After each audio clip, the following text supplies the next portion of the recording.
Hey, hello, how are you? This is a show for everyone else. Instead of going after top 1% of the world, we dedicate this podcast to celebrate the lives of the unsung heroes and self-made artists.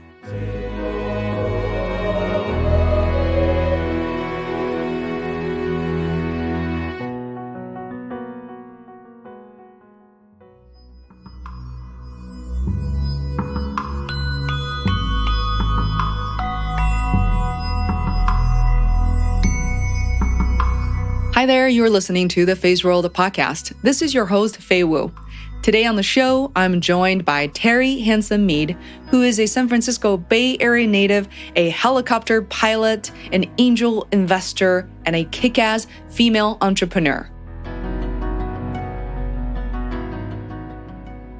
Yeah, I mean, people probably at this point, they might not know that you're living in the heart of the Silicon Valley. And I love the TV show Silicon Valley. It makes me, it's so funny coming from the tech background. But tell me, how do you, in case you have seen a few episodes already, how true is that? I mean, what are some of the things we don't know about living in Silicon Valley? So what's funny is initially when I saw that, I so cringed and, because I'd see it on an airplane. And then finally, I think I don't know what it was. I got suckered into it. And whenever I fly, because we don't have a TV. So whenever we fly, I'll watch it. And oh my gosh, it is really sad and pathetic how much of that is true. And how I haven't watched it in a couple of months, but no, it's really sad. Living in Silicon Valley, you and I were talking before about how we live in a bubble here. And it's really easy to get caught up in living here and thinking that the rest of the world is like this. And I feel incredibly fortunate and privileged to have been born and raised here. I've never lived anywhere but the Bay Area. And my husband is also from the Bay Area. So I'm both glad to be here, and other times I try to make sure to take my kids out of this area to make sure that they realize that this is not the way the rest of the world operates or exists. There is such craziness here. So with the angel investing and seeing as many startups as I do and talking to as many VC people, we've lost a sense of reality in some cases. And me and my husband especially, really try to make sure that we stay grounded. But there are times that I can get really caught up in it. And then I have to take a step back and breathe and go, is this really what I want? Is this how I want to operate in the world? And so I'm constantly trying to find the right balance between the reality and the craziness of everything that's going on here. And I also have to ask the questions like, okay, if I'm questioning this, is it because I'm not one of the Bitcoin billionaires, and is it a cop-out? Or do I really want to be different in the world than some of the other people that I see? And one of the things I'm working on is, with a lot of people, is to create an alternate funding source or an alternate funding ecosystem for female founders and founders of color who don't have access to the same capital that your typical white bro has access to. And we can be so deluded into thinking that there's only one way of doing things. And at the same time, I'm fighting for something that's a little bit different to make it so that we're getting closer to leveling the playing field and creating these opportunities. But I do have to step back and say, okay, am I doing this because I'm copping out because I don't think I can get access to all of that capital? Or am I doing this because this is the right thing to do? So there's this constant mental negotiation that's happening, or this mental battle that's happening, to make sure that I'm taking advantage of what's here, but at the same time, I'm not getting so caught up into it to realize that it's just that we live in a crazy, crazy place. I mean, I love what you're transitioning into right now. And I have to say that when we think about and talk about that there's only one thing to do, anything, it just simply is not true. We look at successive examples of Elon Musk and all the people we talked about at the beginning of the show versus, what you and I talked about on your show of making money as a podcaster, that how difficult it can be. So the moment I heard that, you need at least, 2-3 million downloads in order to make money, And I realized there must be another way. Otherwise, there's no, yes, people can do it for the passion of it, but maybe there's somewhere in between that people can make money connections. And so since you start talking about the business side of what you do, and I'm very curious in learning more about angel investing and what you do for women and minorities, maybe in the U.S. or worldwide. Tell me a little bit more about what is that you do there. Yeah, and the consulting that I talked about funds my investing habit, as I'm now calling it, because I absolutely love it. So the angel investing, I started about 3 years ago. I was talking to a friend of mine. He happens to be a helicopter pilot, and I was saying to him, "Hey, I'm bored. I'm tired of being stuck in this really old and archaic life sciences technology space with Google and Twitter and Facebook and all of these startups around here. I'm like, there's got to be a way to really access some of this technology and bring life sciences, especially biotech and med device, into the 21st century." And so I started doing angel investing. And just like with the helicopter flying, I decided to do it and I just jumped right into it. I didn't do much research. I didn't look at any groups beyond Sandhill Angels. And I didn't take any classes. A lot of women generally want to learn as much as they can, research it before they go into it. We have our various different complexes about needing to be 110% qualified for anything that we do. And what's ironic is the things that I've jumped into without overthinking them have ended up being some of the best decisions and the happiest times of my life. So what I realized in investing through Sandhill Angels is I learned so much. Sandhill Angels is about 115 people. We're based here in the Silicon Valley, and about 15 of the members are women, so primarily men. A lot of older gentlemen who've been through semiconductor, and not a whole heck of a lot of diversity. And what I realized in my 2 years of being with Sandhill is that I really wanted to do well and do good in my investing. And I was really looking for investments that who had founders and startups that aligned with my own values. And what I'm finding is that is really a very female tendency, is we want to do well and do good. We don't want to necessarily have ROI at all costs. And at the same time, I'm kind of looking at having consistent doubles and triples. So I'm not swinging for the fences, and I'm hoping that my percentages end up over time. All the startups I've invested in are still alive, well, raising successful subsequent rounds. That I can beat the 5% return average of VCs in the US, which means that 95% don't have good returns. So what I'm trying to do is I really see an opportunity in investing in founders with startups that are appealing to the rest of us. So much has been defined and designed, especially in the tech space, by men for men. And yet there's so many of us who don't necessarily align with that. And so now we're really seeing a shift. And I'll say the one good thing that came out of the Trump election is that a lot of us have activated in a way that we hadn't been activated before. And we're saying, hey, we're not going to put up with this anymore. We want things that are designed by us and for us. And the same thing of founders of color, same thing with LGBTQ plus founders. And I'm seeing a huge market opportunity. And I moderated a panel in Helsinki at Slush on shifting demographics and the need for investors to shift with that.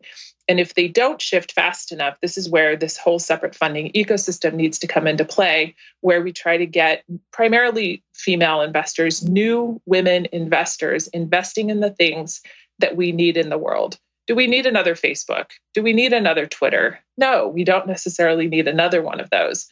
So then why don't we invest in other things that the world actually needs? And so I mentor through some various different accelerator programs. I'm advising a fashion tech startup in New York City. I'm going to be mentoring ADA, which is an accelerator. They're trying to get more female founders and entrepreneurs in Berlin. So I'm going to be starting with that, I think, in June. And as a natural connector, I'm constantly looking for ways to introduce people to each other, whether they're investors to investors, investors to startups, or even resources to resources to continue to build what I'm calling this mesh network of support in order to get more money into the hands of these female founders, founders of color, LGBTQ plus founders, because money is power and we really need to see a shift in order to really level the playing field. So this is an area, angel investing is an area, or investing in general is the type of knowledge I'm lacking greatly, and something I've been teaching myself, as an adult. So what is your, to help me understand, what is your role? Are you a consultant to this company, or are you like an advisor? What is your role? So it's funny that you mentioned that about not being educated in the angel investing space. So just today, I wrote a Medium post because I keep getting asked about resources that I would recommend for anybody trying to get into angel investing or into venture. So that's out on my Medium post, which can be found on, I think, Terri Hanson Mead. And just next week on my podcast, I'm going to start a series on angel investing in terms of what I've experienced, what I've learned, how I operate, things that I attend, just as a supplement to my normal podcast. So that'll just be 10 minutes a week starting next week, because there are a lot of people who are very curious about it, who don't know much about it. And especially for women or people of color who have not been raised with it or exposed to it, it feels like this really crazy, mysterious, hard to get into thing. I would say that that's the case for venture. It's a total bro network. It's super hard to break into, but angel investing, I think we have room in there. So I invest in companies. So I write checks for 2 years. I was investing through Sandhill Angels. So we would see various different startups, and then some of us would say, yeah, we want to put money in. So we would pool our money and invest together into a particular startup. So over the course of 2 years, I invested in 7 different startups, and I doubled down and tripled down on some, which meant that they raised subsequent raises. And I believed so much in what it was that they were doing that I wrote second checks and third checks.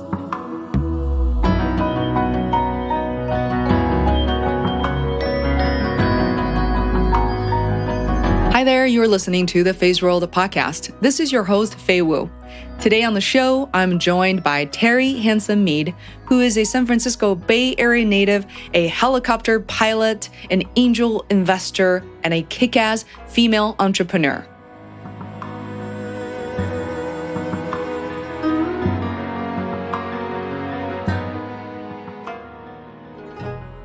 Sorry, I was just wondering, I don't know how confidential that type of information is. If you can reveal the name of those organizations, could you give us a sense of what types of organizations they are? Oh, I would absolutely love to. I am actually really proud of the startups that I've invested in. The first one that I invested in is a company called My Health Teams. It's based in San Francisco, and they were raising their Series B and their Series C round. So it's a little bit later than what I normally invest in. But when I saw what they were doing, I could not help but invest. And what they do is they provide, and now I'm going to go back on what I said, a social media platform for people with chronic illnesses who are surrounded by people who don't know what it's like for them to live with those diseases. So whether it's Crohn's or breast cancer, or they have 28 different diseases, fibromyalgia, autism, Alzheimer's, Parkinson's, diabetes, eczema. So 28 different diseases, maybe it's up to 29. And so what these people can do is share information in a safe place to get access to potentially information about drugs or homeopathic or clinical trials. So it really gives them a great resource so that they can take control of their lives and the diseases around it and feel less like victims of the situation or lost without resources. In this day and age, we have to become our own advocates with our healthcare. The second one I invested in was Sandstone Diagnostic, and it was early stage, and they have a home sperm count kit for couples who are trying to get pregnant. And it's a digital health solution, so it is a medical device, but it has a software component where you can track and trend your sperm count over time. And it gives suggestions like, don't wear tighty whities, don't go into hot tubs, try to lose some weight. And so what you can do is you can track activities and associate it with the change in your sperm count. So that one, I was like, this absolutely needs to happen in the world. Fertility issues are 50% male and 50% female. So this was giving, couples actually a tool so they wouldn't have to go into a lab, which is uncomfortable and awkward and expensive, and they could do this in the comfort of their own home. The next company I invested in was a company called Zoom. It's also based here in the Bay Area, and a female founder on this one. And it's on-demand and scheduled rides and care for kids ages 5 to 15. So 10 and a half years ago, the reason my husband had to stop working as a police officer is because we couldn't find a nanny. We couldn't find anybody to help us out when our kids were little. And so I just saw in Zoom, oh my God, I was like, if this had existed, my husband would have continued to work, because the thing that's great about this is you can schedule it in advance, or it can be a very last minute thing. They can take your kid to, let's say, a karate class or a gymnastics class, and they can actually wait there rather than, calling a Lyft or an Uber, which you don't want to do with your 6-year-old or your 7-year-old. Or if you need someone to stick around at your house for just a little bit longer until you get home, they provide this. And I was like, this is something the world needs. And that's a question that I always asked with my investments. Is this something that the world needs? Does the world need My Health Teams? Yes. Did it need Sandstone Diagnostics? Yes. Did it need Zoom? Yes. One of my favorites too, it's Tomboy X. And I don't know if you've heard of it, but it started out as undergarments for women who didn't want to be shopping in the men's department for things. So it was a primary lesbian market initially. A lesbian couple out of Seattle started this, and it has really a much broader appeal. I mean, my daughter's been wearing the boy briefs for a couple years because they're incredibly comfortable, they're stylish, and they now have swimwear, they now have loungewear, bras, they have all sorts of things, and it's incredibly comfortable. So if you don't want to shop in Victoria's Secret, it's garments that are made for every body.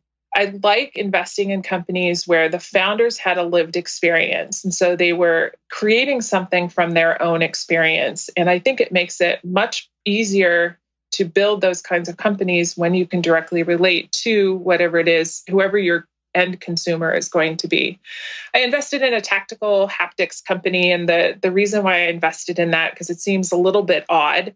I did go through a little bit of a VR kick at one point, but I saw it because it's a haptic feedback controller for VR, but where I see great potential is in surgical training.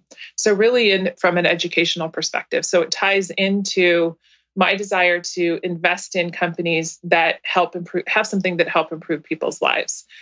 As a woman, or as someone, doesn't matter, men or women, who want to invest in these companies or to do what you do, what are some of the suggestions you have for them, such as, you should have X amount of dollars in saving, and to be able to safely invest in, X percentage of that. So I think people ask these questions all the time. I'm sure in your mini episodes coming up for your show, those 10-minute episodes, you'll go into a lot of the details, which I encourage my listeners to check it out. But for now, while they're listening to this, what are some of kind of high-level advice that you would have for that? Okay. So first of all, if you want to invest as an angel investor, you generally need to be an accredited investor. And if you Google accredited investor, you'll be able to see there's specific rules around it. It has to do with whether you're married or single. It's either based on your income or your assets, including or excluding your house. And so you have to meet a certain threshold. What was interesting is a couple of years ago, Obama passed, I think it was called the Jobs Act, which made it so that non-accredited investors could invest up to, and I'm not going to say, it was like maybe up to $100,000 or a certain percentage of something in startups. And there are platforms like Seed Invest out of New York City enable non-accredited investors to be able to invest. Something like Angel List, you have to be an accredited investor to be able to invest in their, through their syndicates. If you're interested in getting started in angel investing, I really recommend reading Jason Calacanis's book, Angel the book.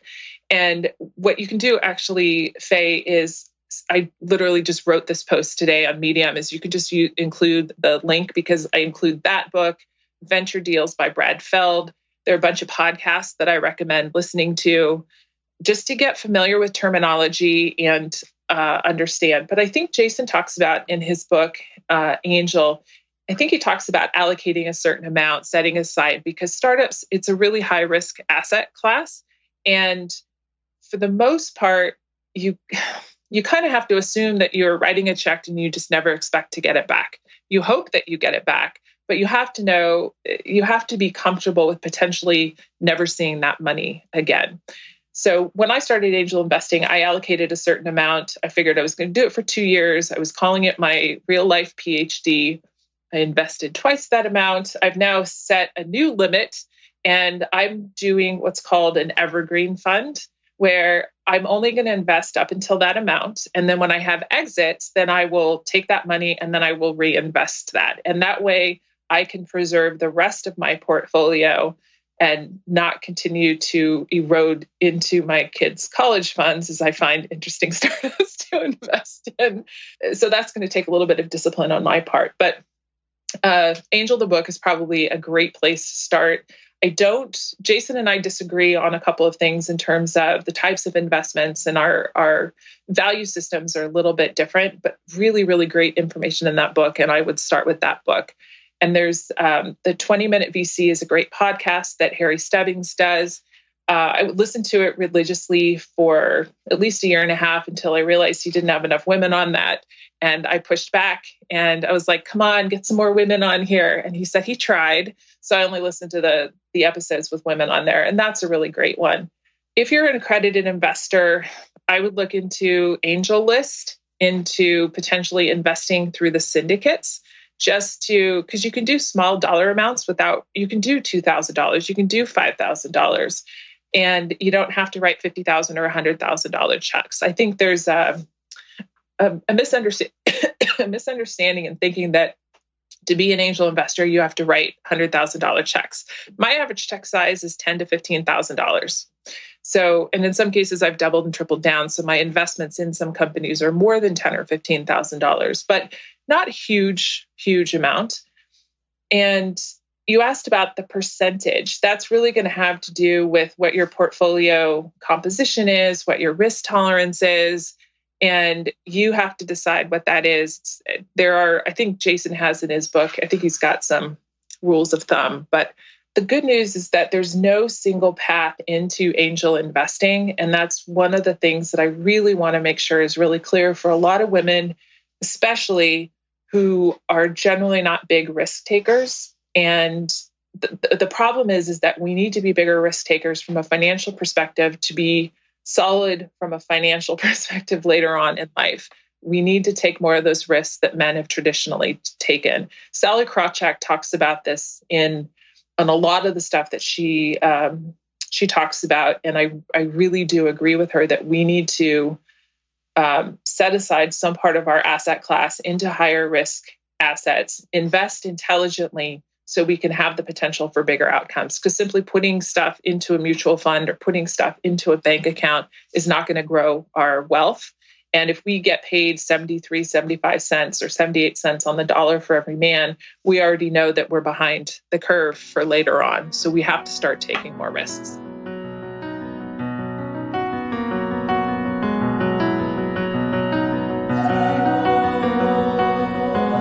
Hi there, it's me again.